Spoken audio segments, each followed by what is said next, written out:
ಪಂಚರಾಜ್ಯ ಚುನಾವಣೆಯಲ್ಲಿ ಕಾಂಗ್ರೆಸ್ಗೆ over all ಹಿನ್ನಡೆ ಆಗ್ತಾ ಇದೆಯಲ್ಲ ಸರ್ ಎಲ್ಲ ಸ್ಟೇಟ್ ಅಲ್ಲೂ.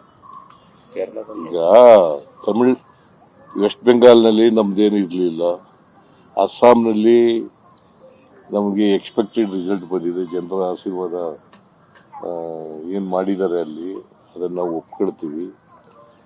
ಕೇರಳದಲ್ಲಿ ನಮ್ಮ ಎಕ್ಸ್ಪೆಕ್ಟೇಷನ್ಗಿಂತ ಹೆಚ್ಚು ಸ್ಥಾನಗಳನ್ನು ಗೆದ್ದಿದ್ದೀವಿ. ನಾವು ಸುಮಾರು 76ರಿಂದ 80 ಗೆಲ್ತೀವಿ ಅಂತ ಹೇಳಿದ್ದು, ಈಗ 95ರವರೆಗೂ ಕೂಡ ಗೆದ್ದಿದ್ದೀವಿ, ಮುನ್ನಡೆ ಸಾಧಿಸಿದ್ದೀವಿ. 95 ವಿಧಾನಸಭಾ ಕ್ಷೇತ್ರಗಳಲ್ಲಿ 95 ವಿಧಾನಸಭೆ ಗೆದ್ದಿವಿ. ಬಹುಶಃ ವೆಸ್ಟ್ ಬೆಂಗಾಲ್ನಲ್ಲಿ ಆಡಳಿತದ ವಿರೋಧಿ ಅಲೆ ಇರಬಹುದು ಅಂತ ಅಂದ್ಕೊಂಡಿದ್ದೀನಿ ನಾನು. ತಮಿಳುನಾಡಿನಲ್ಲೂ ಕೂಡ ಆಡಳಿತ ವಿರೋಧಿ ಅಲೆ ಇದೆ ಅಂತ ಹೇಳಿ ಅಂದ್ಕೊಂಡಿದ್ದೀನಿ. ತಮಿಳುನಾಡಲ್ಲಿ ಒಬ್ಬ ನಟ ಫಸ್ಟ್ ಟೈಮ್ ಪಾರ್ಟಿ ಕಟ್ಟಿ ಸಕ್ಸಸ್ ಆಗ್ತಾ ಇದ್ದಾರೆ. ಇನ್ನು ಅವ್ರಿಗೆ ಅಭಿನಂದನೆಗಳನ್ನ ಸಲ್ಲಿಸ್ತೇನೆ.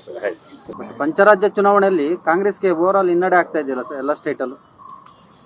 ಈಗ ತಮಿಳ್ ವೆಸ್ಟ್ ಬೆಂಗಾಲ್ನಲ್ಲಿ ನಮ್ದೇನು ಇರಲಿಲ್ಲ, ಅಸ್ಸಾಂನಲ್ಲಿ ನಮಗೆ ಎಕ್ಸ್ಪೆಕ್ಟೆಡ್ ರಿಸಲ್ಟ್ ಬಂದಿದೆ. ಜನರ ಆಶೀರ್ವಾದ ಏನು ಮಾಡಿದ್ದಾರೆ ಅಲ್ಲಿ ಅದನ್ನು ನಾವು ಒಪ್ಕೊಳ್ತೀವಿ. ಕೇರಳದಲ್ಲಿ ನಮ್ಮ ಎಕ್ಸ್ಪೆಕ್ಟೇಷನ್ಗಿಂತ ಹೆಚ್ಚು ಸ್ಥಾನಗಳನ್ನು ಗೆದ್ದಿದ್ದೀವಿ. ನಾವು ಸುಮಾರು 76ರಿಂದ 80 ಗೆಲ್ತೀವಿ ಅಂತ ಹೇಳಿದ್ದು, ಈಗ 95ರವರೆಗೂ ಕೂಡ ಗೆದ್ದಿದ್ದೀವಿ, ಮುನ್ನಡೆ ಸಾಧಿಸಿದ್ದೀವಿ.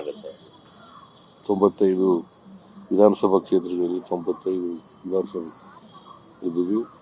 ಬಹುಶಃ ವೆಸ್ಟ್ ಬೆಂಗಾಲ್ನಲ್ಲಿ ಆಡಳಿತದ ವಿರೋಧಿ ಅಲೆ ಇರಬಹುದು ಅಂತ ಅಂದ್ಕೊಂಡಿದ್ದೀನಿ ನಾನು. ತಮಿಳುನಾಡಿನಲ್ಲೂ ಕೂಡ ಆಡಳಿತ ವಿರೋಧಿ ಅಲೆ ಇದೆ ಅಂತ ಹೇಳಿ ಅಂದ್ಕೊಂಡಿದ್ದೀನಿ. ತಮಿಳುನಾಡಲ್ಲಿ ಒಬ್ಬ ನಟ ಫಸ್ಟ್ ಟೈಮ್ ಪಾರ್ಟಿ ಕಟ್ಟಿ ಸಕ್ಸಸ್ ಆಗ್ತಾ ಇದ್ದಾರೆ. ಇನ್ನು ಅವ್ರಿಗೆ ಅಭಿನಂದನೆಗಳನ್ನ ಸಲ್ಲಿಸ್ತೇನೆ.